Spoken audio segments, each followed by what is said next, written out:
तू बना पजावे खरगो, तेरी क्या बुनियाद है, तू पैंडा पंथ पकड़ियो। यानी कि सुखदेव जैसे ऋषि भी गधे की योनि भोग कराए। तो इति सिद्धम, जन्म मृत्यु होती रहेगी। कभी ये जरूरी नहीं कि हिंदू हिंदू के घर जन्मेगा, मुस्लिम के घर भी जन्म सकता है। और बिल्कुल। कर्म आधार पर जैसा कर्म करेगा उसी हिसाब से उसे नेक्स्ट योनि मिल जाती है। अब जैसे गीता जी में ही है कि भूत पूजने वाले भूत बनेंगे, पितृ पूजने वाले पितृ बनेंगे। तो क्या वे योनि नहीं है? तो ये सिद्ध होता है कि जन्म मृत्यु बराबर रहेगी, और 84 लाख में रहेंगे। और 90 अध्याय के 20-21 में भी है कि जो तीनों वेदों में यज्ञ द्वारा तप द्वारा करके स्वर्ग चले जाएंगे। जब उनके पुण्य क्षीण हो जाएंगे, फिर जन्म मृत्यु में डाल दूंगा इन्हें। तो हाँ जी, ये हाँ जी। जन्म मृत्यु चलती रहेगी जब तक तत्वदर्शी संत नहीं मिलेगा। हाँ जी। सत्य है। सत्यदेव जी, अब हम अगला क्वेश्चन है, नवीन जी की तरफ आना चाहेंगे। तो नवीन जी, क्या ऑन कैमरा आ जाइए जी सत साहब, अगर मेरी बात सुन पा रहे हो तो। तो जी, आपसे एक क्वेश्चन और जान लेते हैं कि जो जन्म मृत्यु है वो तत्वदर्शी संत के मिलने के पश्चात क्या इसका पूर्णतया मिट सकता है, या ये वैसे, या फिर भी ये चलता रहेगा? अब दो शब्दों में कहिए।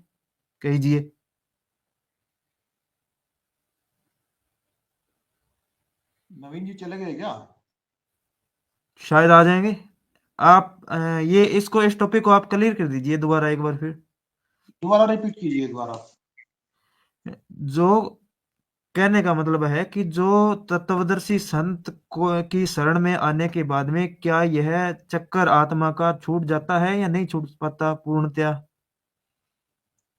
जी जी, छूट जाता है। हाँ जो जी। तत्व संत होते हैं वे स्वयं ही पूर्ण परमात्मा होते हैं। और पूर्ण परमात्मा जो सभी जीवों के और सभी जो देव आत्माओं के उत्पन्न करने वाले हैं, तो सभी उन्हीं की संतान है। वो इस काल कष्टु देख करके बड़े दुखी होते हैं, वे चाहते हैं कि भाई इनकी मुक्ति हो जाए। तो वे सत मंत्रों को देते हैं।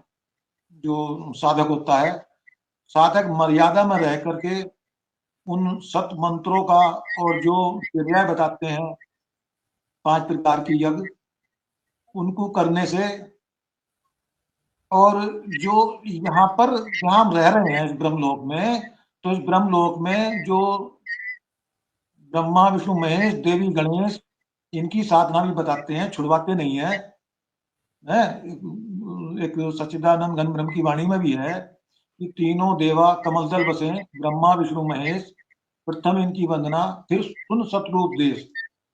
तो क्योंकि हम जब यहाँ रह रहे हैं तो सारी सुविधा हम भोग रहे हैं। तो जब तक हम इनका ऋण नहीं चुका देने के, तब तक हम इनसे भी मुक्त नहीं होने के। तो इसलिए इन्हीं की भी साधना करनी पड़ती है। तो वो तत्वदर्शी संत ही बताता है ठीक ठीक। और इस ब्रह्म की भी साधना बताई जाती है। और जो नेक्स्ट पर ब्रह्म है उसकी भी साधना दी जाती है। और पूर्ण परमात्मा के लोक में जाने के लिए भी जो मंत्र दिए जाते हैं, तो इन मंत्रों से और इन क्रियाओं से जो तत्वदर्शी संत बताते हैं, उनसे ही पूर्ण मोक्ष संभव है। हाँ जैसे जी। नानक साहेब जी का जो है पूर्ण मोक्ष हुआ, संत गरीबदास जी हैं, और आदरणीय दादू दास जी, और आदरणीय घीसा दास जी, और आदरणीय स्वामी रामानंद जी, इनको इनका मोक्ष हुआ है इसी भक्ति से, जो उनसी भक्ति तत्वदर्शी संत देते हैं। हाँ जी। तो अगला जो श्लोक है, दूसरे अध्याय के 29 नंबर श्लोक के अंदर जाना चाहेंगे। उस श्लोक के अंदर लिखा हुआ है कि जो महापुरुष होते हैं वो इस आत्मा को आश्चर्य की भांति देखते हैं, और उस महापुरुष इस आत्मा के बारे में आश्चर्य से उसका वर्णन करते हैं। तो इसके बारे में आप थोड़ा सा बता दीजिए नवीन जी साहब। हाँ जी सर साहब।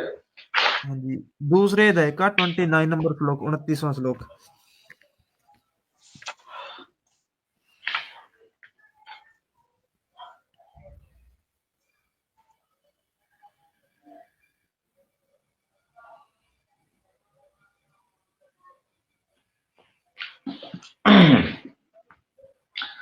कोई एक महापुरुष ही इस आत्मा को आश्चर्य की बातें देखता है, और वैसे ही दूसरा कोई महापुरुष इसको तत्व तथा दूसरा कोई अधिकारी पुरुष ही इसे आश्चर्य की बातें सुनता है, और कोई कोई तो सुनकर भी इसको नहीं जानता। तो इसके बिल्कुल बारे में बिल्कुल। गीता ज्ञानदत्ता ये कह रहा है कि एक इंसान तो सोचता है कि भाई परमात्मा कौन है, हमारी आत्मा क्या है, भाई हम कहां से आते हैं कहां जाएंगे। और कोई तो कहता है जैसा चल रहा है जीवन चलने दो जी। हर कोई सोचता है कि भाई हमने मोक्ष प्राप्त करना है, या अच्छे कर्म करेंगे तो हमें अच्छा जीवन मिलेगा। तो इसलिए लिखा कि कोई एक महापुरुष ही इस आत्मा को आश्चर्य की बातें देखता है कि हमारा ये जो जीवन मरण का चक्कर है, ये क्यों है और ये कैसे समाप्त होगा। और बिल्कुल फिर वैसा कि बिल्कुल। दूसरा ही कोई महापुरुष इसको तत्व का आश्चर्य की बात, कोई आश्चर्य की तरह देखता है, मतलब कि भाई हम कहां से आए हैं, हमारा मोक्ष किस तरीके का। तो वो साधु संतों की को खोजता है कि अपने जीवन के बारे में ज्ञान प्राप्त करना चाहता है। कोई इसको बड़े आश्चर्य से देखता है, तो कोई हाँ दूसरा जी। कोई अधिकारी पुरुष इसे आश्चर्य की बातें सुनता भी है और अपने शास्त्रों से प्रमाणित करके इनको देखता भी है। तो ये एक, हम्म, मतलब हर इंसान की अपनी प्रवृत्ति बताई गई है। एक तो कहता है कि जैसा कर्म करेंगे वैसा फल मिलेगा, एक कहता है कि भाई हम जीवन जीवन मरण के चक्कर में क्यों पड़े हैं, एक कहता है कुछ नहीं समझो जैसा जीवन है चलने दो इनको। तो सबकी हाँ अपनी हाँ बड़ी हाँ। अलग अलग वो बताइए। हाँ जी बिल्कुल। जैसा कि इस श्लोक के अंदर हम भी थोड़ा सा क्लियर कर देना चाहते हैं कि जिस प्रकार इस श्लोक का वर्णन किया गया है, इसमें यह बताया गया कि सबके अलग अलग दृष्टिकोण होते हैं। अलग अलग जी दृष्टिकोण के अंदर जो आत्मा हम्म को आश्चर्य के साथ जानता है और इसके बारे में जो आश्चर्य के साथ तत्व से व्याख्यान कर सकता है, वो महापुरुष बहुत कम मिलता है। यानी कि वो अति दुर्लभ मिलता है, बहुत कम मिलता है जिसको संपूर्ण तत्व ज्ञान होता है, जो संपूर्ण विस्तार से इसके बारे में, आत्मा के बारे में हमें समझा सकता है। और कुछ लोग ही होते हैं जो इसको जानना चाहते हैं, इसको सुनना चाहते हैं और अपना कल्याण करवाना चाहते हैं। हाँ जी डॉक्टर साहब, क्या कहना चाहोगे इस विषय पे? जी जी जी। जी जी, बिल्कुल सही कहा आपने। सहमत है जी आपकी बात से हम। बहुत अच्छा बोला आपने। हाँ जी। हाँ जी। यानी कि ये तो एक तो अब तीसरी सेम वैसे ही समझो। अब 30। हाँ जी, अब 31 नंबर पे। हाँ जी हाँ जी। 31 पर ले लेते हैं जी। तथा अपने धर्म को देखकर भी तू भय करने योग्य नहीं है, यानी तुझे भय नहीं करना चाहिए, क्योंकि क्षत्रियों के लिए तो धर्म युक्त युद्ध से बढ़कर दूसरा कोई कल्याणकारी कर्तव्य नहीं है। तो जी आपसे हम जानना चाहेंगे यहाँ पे, क्या महाभारत का जो युद्ध हुआ था वो धर्म युद्ध था? आप जी से हम थोड़ा सा जानना चाहते हैं, नवीन जी। थोड़ा सा बताइए दर्शकों को, सर क्या जो। जी, सर जी मेरे हिसाब से युद्ध तो कोई धर्म, जो युद्ध तो धर्म होता ही नहीं जी। हाँ जी हाँ जी। क्योंकि युद्ध कभी भी धर्म युद्ध नहीं होता जी। ठीक है, चाहे किसी दो आदमियों की लड़ाई लगा लो, या कोई संपत्ति की लड़ाई लगा लो, या कोई और लगा लो, जो करोड़ों सैनिक लड़ते हैं, हम्म, उनका क्या हाँ कसूर जी। होता है जी। वो तो अपने राजा बिल्कुल की लड़ता है जी। तो युद्ध जो होता है वो कभी भी धर्म का युद्ध नहीं होता। अब रही बात इस चीज में, इसी में आपको सिद्ध करके दिखाते हैं जी कि तथा अपने धर्म को देखकर भी तू भय करने योग्य नहीं है, यानी तुझे भय नहीं करना चाहिए, क्योंकि क्षत्रियो के लिए धर्म युद्ध से बढ़कर दूसरा कोई कल्याणकारी कर्तव्य नहीं है। यानी कि श्री कृष्ण महाराज जी कह रहे, अगर एक यहाँ पे भी ये सिद्ध हो रहा है कि ये ज्ञान जो है श्री कृष्ण भगवान नहीं दे रहे, कोई काल दे रहा है, क्योंकि काल युद्ध कराना चाहता है। श्री कृष्ण महाराज अगर ये कहते हैं कि भाई क्षत्रियो के लिए धर्म युद्ध युद्ध से बढ़कर दूसरा कल्याणकारी कर्तव्य नहीं है, तो श्री कृष्ण महाराज ने कौरवों और पांडवों को मना क्यों किया पहले। बिल्कुल।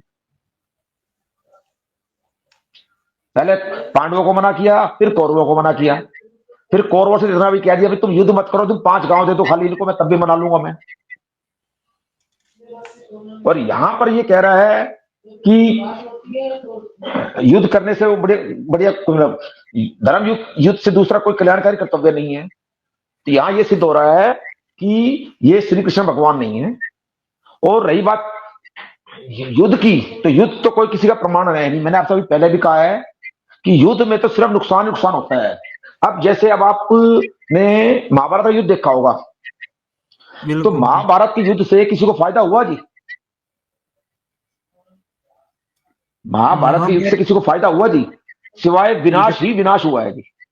हाँ जी बिल्कुल, महाभारत अगर का जो इनको, युद्ध हुआ, हाँ जी, जो हाँ जी, महाभारत का और युद्ध रही बात था। दूसरी, हाँ जी, हाँ जी, बोलिए जी डॉक्टर साहब, आप बोलिए। हाँ डॉक्टर साहब बोलिए कुछ। देखिए, नवीन जी ने कितनी सुंदर बात कही कि युद्ध तो युद्ध में तो धर्म होता ही नहीं है। वो कितनी बहुत ही सुंदर बात है ये। और इसमें गीता ज्ञानदाता ने यह भी स्पष्ट कर दिया कि भाई मैं जहां भी जाऊं, मैं मारधाड़ी कराता हूँ, युद्ध ही कराता हूँ, शांति तो है ही नहीं। जैसे दो चीज का जिक्र आया उसमें कि अविनाशी तो कोई और है, अपने सर ने बताया। तो इससे एक चीज सिद्ध होती है, बड़े विचार की बात है कि एक तो होता दयालु, दयाल, एक होता काल। तो दयाल का जब भी अवतार आवेगा यहाँ, तो शांति का पाठ पढ़ावेगा। और जब काल का अवतार आवेगा तो वो युद्ध करावेगा। जैसे एक श्लोक है चौथे अध्याय में कि यदा यदा ही धर्मस्य ग्लानि भवति भारत अभ्युत्थानम धर्मस्य तदा आत्मानं सृजामि अहम। अहम माने मैं, सृजामि माने रचता हूं। यानी कि मैं जब जब यहाँ धर्म की हानि होती है, मैं अपने अंश अवतार यानी अपने पुत्र को भेजता हूं। धर्म की हानि, अब देखो कह रहा कि धर्म की जब हानि होगी तो मैं अपने अंश अवतार भेजूंगा। और वो स्थापना कैसी करेगा? करा कि परित्राणाय साधुनाम विनाशाय च दुष्कृताम धर्म संस्थापनाय अर्थाय संभवानी युगे युगे। यानी हर युग में जब भी मतलब कभी इस तरह की बात होगी तो मैं जो धर्म की स्थापना करूंगा।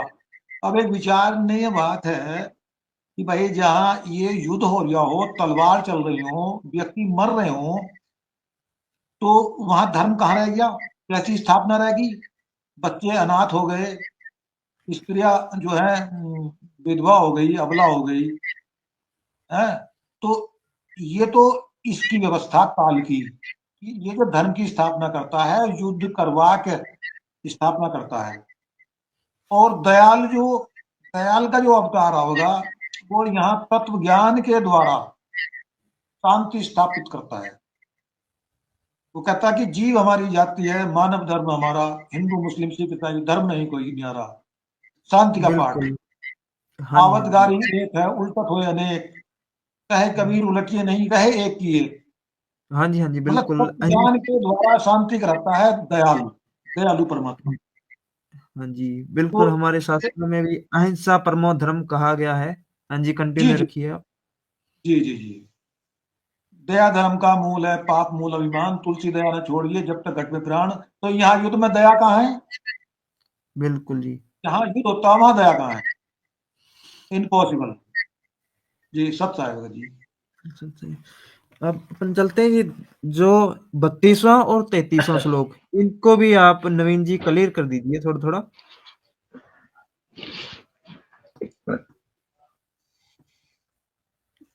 जो 32वां और 33वां श्लोक है।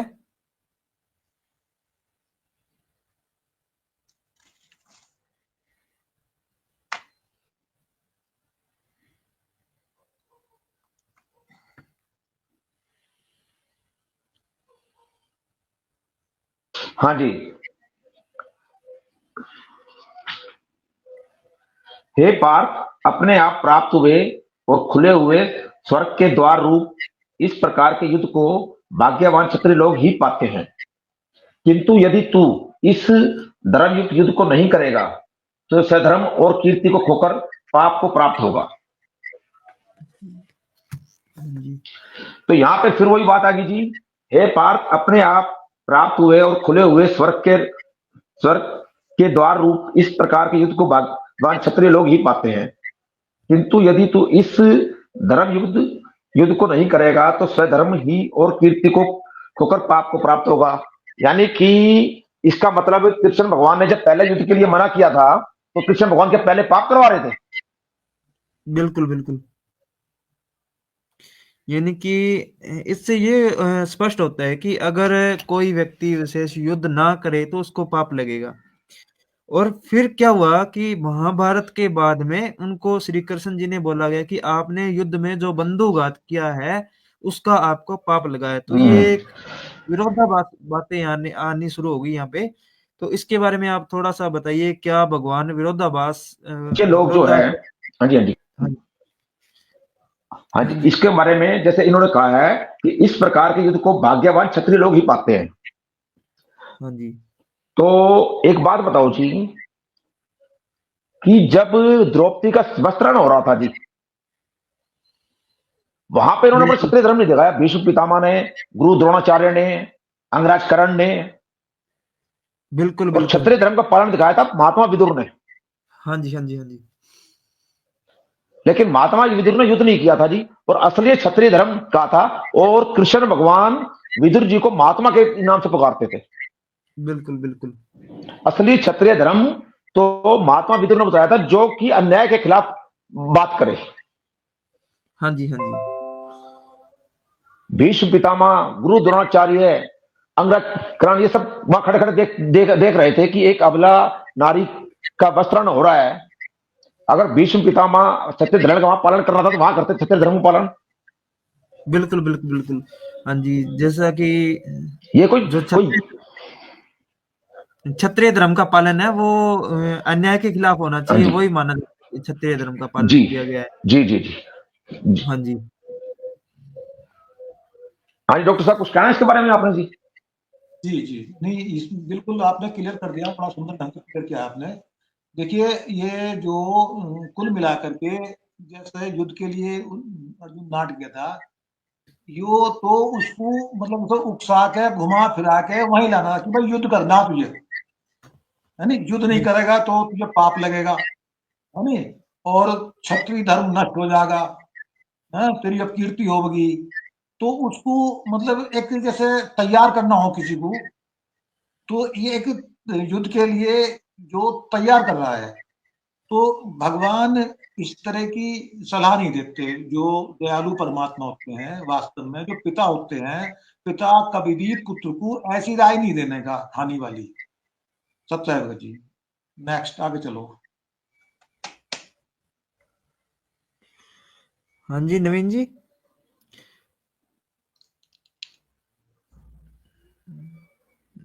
सत साहेब जी, शायद नेटवर्क प्रॉब्लम हो रही। हाँ जी चलो आ जाएंगे जी शुरू करो आगे। तो जो अगला क्वेश्चन है उसके अंदर ये बताया गया है कि जो मनुष्य जो ये युद्ध नहीं करोगे आप तो आपको पाप लगेगा। और फिर अगले श्लोक के अंदर कहा गया है कि अगर तुम युद्ध नहीं करोगे तो तुम ना तो अगर तुम युद्ध करोगे तो आपके दोनों हाथों में लड्डू है। अगर आप युद्ध जीत गए तो पृथ्वी का राज भोगोगे, अगर नहीं जीत पाए तो मारा जाकर स्वर्ग को प्राप्त हो जाओगे। इसके बारे में क्या कहना चाहते हैं आप? देखिए इसमें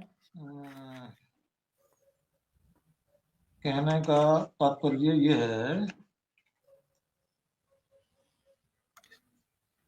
37 नंबर श्लोक है दूसरे जी अध्याय का। जी जी जी। इसमें काल ब्रह्म गीता ज्ञानदाता अर्जुन से कह रहा है कि भाई, यानी कि प्रलोभन देना, हाँ जी हाँ नहीं, जी पूरी तरीके से तैयार करना युद्ध के लिए कि भाई देख, अगर मारा गया तो भी तुझे लाभ, जीत गया तो भी लाभ, यानी तेरे दोनों हाथों में लड्डू, मर गया तो स्वर्ग जाएगा, क्योंकि और जीत गया तो पृथ्वी का राज भोगेगा। तो हाँ जी, यानी हाँ कि जी, दोनों तरह से लाभ है, मरने में भी लाभ और युद्ध जीतने में भी लाभ। हाँ जी, तो यानी कि एक तरह से तैयार करना है उसको। जी। हाँ जी। फिर अगले में तो ही कहा उसमें कि लाभ हानि, यानी जय पराजय, लाभ हानि, सुख और दुख को समान समझकर। अब एक बात सोचने की है, विचारणीय विषय है, जहां युद्ध हो रहा हो तो बिना लाभ हानि के कोई युद्ध करेगा? एक देखिए, उंगली का नाखून भी नहीं काट सकता बिना लाभ हानि के। बिना, बिल्कुल बिल्कुल सही है। हाँ, हम अपना कोई भी कार्य करते हैं तो पहले उसमें लाभ हानि देखते हैं हम, ये तो युद्ध का मामला हाँ जी, है, हाँ जी, जान जा। हाँ। और जय पराजय, भाई युद्ध में तो अगर जय पराजय ना हो तो आदमी, वहां व्यक्ति आराम से खड़ा रहेगा, उसको तो चिंता नहीं होने की, चाहे हार जाए जीत जाए, वो कुछ करेगा ही नहीं जाकर युद्ध के मैदान में। तो लाभ हानि, और जहां सुख दुख की बात है, भाई युद्ध में तो सुख नाम की चीज है ही नहीं, दुख ही दुख है। वो कह रहा कि इन बिल्कुल समान, तो ये तो इम्पॉसिबल है, ये एक भ्रमित करना है। और उसको किसी भी तरह से बस ये युद्ध के लिए तैयार हो जावे, ये है। हाँ जी। दोनों श्लोकों में काफी हाँ जी, विचारधारा है, विरोधाभास है दोनों श्लोकों में, जो आपने जी, जी। इसके पहले हाँ जी, वाला और हाँ जी, कौन सा श्लोक चल रहा था भगत जी? ये 37वां और 38वां, हाँ दूसरे जी, अध्याय के जी, जी, 37 और जी, जी। 38, दोनों श्लोकों में काफी 37 में क्या विरोधाभास है है, जो। या तो तू युद्ध में, हाँ जी, हाँ जी, या तो तू युद्ध में मारा जाकर स्वर्ग को प्राप्त होगा, अथवा हाँ जी, संग्राम में जीतकर पृथ्वी का राज भोगेगा। इस हाँ जी, कारण हाँ हे जी, अर्जुन, तू युद्ध के लिए निश्चय कर खड़ा हो जा। और फिर फिर कह रहा है कि जय पराजय, लाभ हानि और सुख दुख को समान समझकर उसके युद्ध के लिए तैयार हो जा। इस प्रकार युद्ध करने से तो पाप को प्राप्त नहीं होगा। यहाँ तो ये गीता ज्ञानता भ्रमित कर रहा है उसको। बिल्कुल बिल्कुल। यहाँ पे आपको यहाँ स्पष्ट पर हो, गीता ज्ञान, नवीन जी एक सेकंड, जो हाँ यहाँ जी, पर स्पष्ट उत्तर देना हाँ जी, चाहूंगा कि पहले वाले श्लोक और उसके बाद वाले श्लोक में 37 और 38 के अंदर काफी विरोधाभास देखने को मिला है, तो हाँ इसके जी, हाँ बारे में थोड़ा जी, सा। हाँ जी, जी, जी। हाँ जी, यहाँ तो पहले तो ये कह रहा है कि तू अगर युद्ध में मारा गया तो स्वर्ग प्राप्त करेगा, यानी कि उसको लोभ लाभ दे रहा है कि अगर मर गया तो स्वर्ग को प्राप्त, और अगर जीत गया तो पृथ्वी का राज भोगेगा। इस हाँ कारण युद्ध जी, के लिए खड़ा हो जा। फिर अगले में कह रहा है कि जय पराजय, लाभ हानि, सुख दुख को समान समझकर युद्ध कर। बिल्कुल। ये जो ज्ञान है, जय पराजय लाभ, जय पराजय लाभ हानि, ये तो है वेद का ज्ञान, परमात्मा का। हाँ जी, हाँ जी, हाँ लेकिन जी। यहां इसको भ्रमित कर रहा है जी वो। जब हम्म, जय पराजय लाभ हानि समान समझना है तो फिर ये क्यों कह रहा है, तो जीत गया तो तू क्या नाम है पृथ्वी का राज भोगेगा, हार गया तो स्वर्ग को प्राप्त होगा।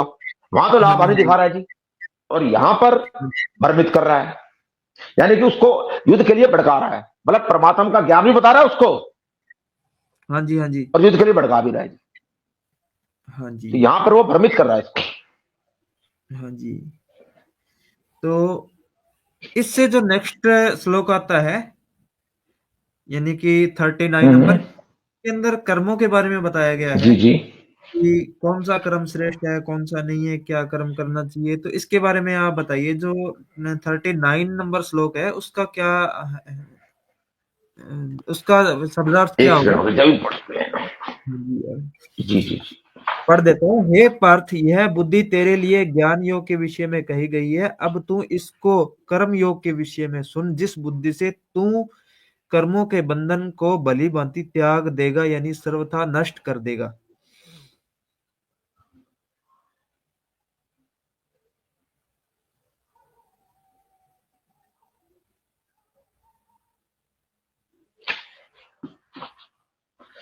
हाँ जी, एक सेकंड पढ़ते हैं जरा, मैं कुछ जरा काम चला गया था उस टाइम ना।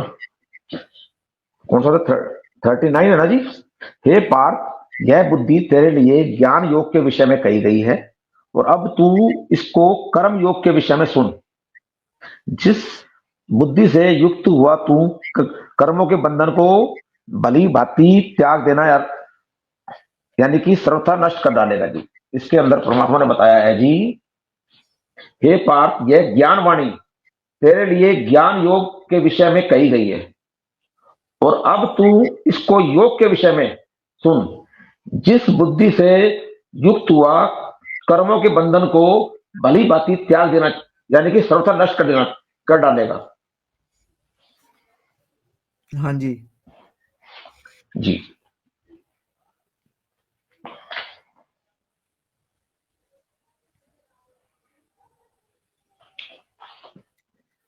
तो जी उसके आगे वाले श्लोक में अगर हम जाएंगे, हाँ, इससे आगे अगला पढ़ते हैं जी, तब थोड़ा समझ में आएगा अच्छी तरह ना जी।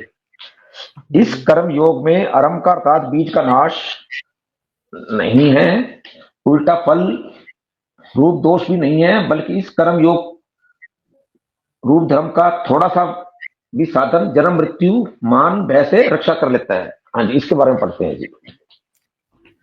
इस योग में आरंभ का अर्थात बीज का नाश नहीं है, और उल्टा फल रूप दोष भी नहीं है, नहीं जानते, बल्कि इस योग रूप धर्म का थोड़ा सा भी भक्ति धन भी मान भय से रक्षा कर लेता है जी। जी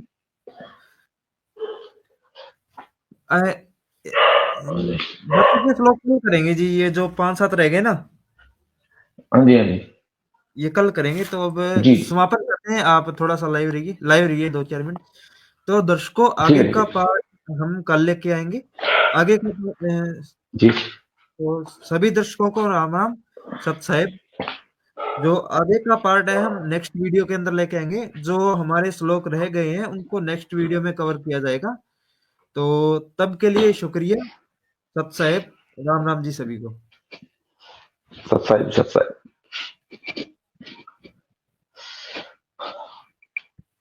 हाँ जी त्रिलोक जी। हाँ जी भग जी।